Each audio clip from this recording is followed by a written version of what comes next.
2, 3, 4, 5, 6, 7, 8, 9. Syederalun, sepasang muda-mudi terpidana jarimah zina merintih kesakitan saat mendapat 100 kali ukubat cambuk oleh Algojo di Taman Bustanus Salatin pada Rabu 4 Juni 2025. Mereka adalah Ilhamdi bin M. Idrus dan Putri Aulia binti Zakaria yang dijatuhi 100 kali cambukan oleh Majelis Hakim Mahkamah Syariah Banda Aceh lantaran terbukti melanggar pasal 33 ayat 1 Kanun Aceh nomor 6 tahun 2014 tentang hukum jinayat atau jarimah zina. Dalam proses eksekusi cambuk itu turut disaksikan oleh Wali Kota Banda Aceh Iliza Saaduddin Jamal dan Wakil Wali Kota Afdal Khalilullah. Saat jaksa eksekutor membacakan putusan, kedua pasangan yang melakukan jarimah zina itu hanya bisa tertunduk lesu. Mereka merintih kesakitan ketika Algojo melayangkan lontaran rotan ke bagian punggung mereka.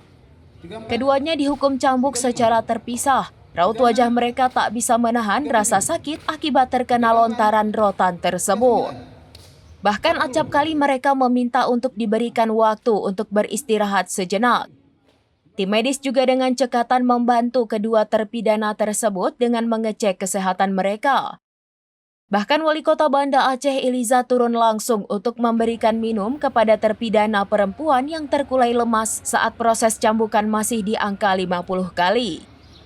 Usai proses cambukan selesai dilakukan, kedua terpidana zina tersebut harus dibopong oleh petugas Satpol PP dan WH Banda Aceh ke bagian belakang gedung untuk mendapat perawatan lebih lanjut.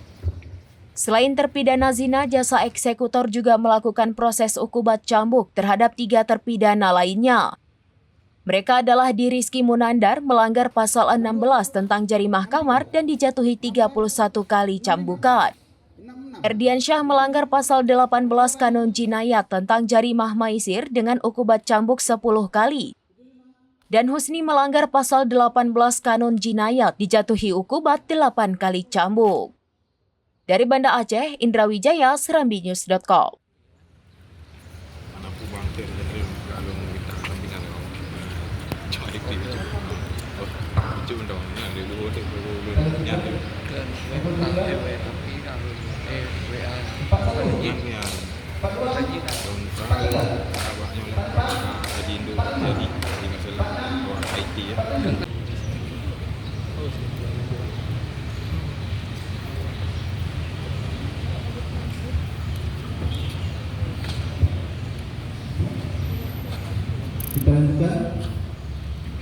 Download Tribun X sekarang, menghadirkan lokal menjadi Indonesia.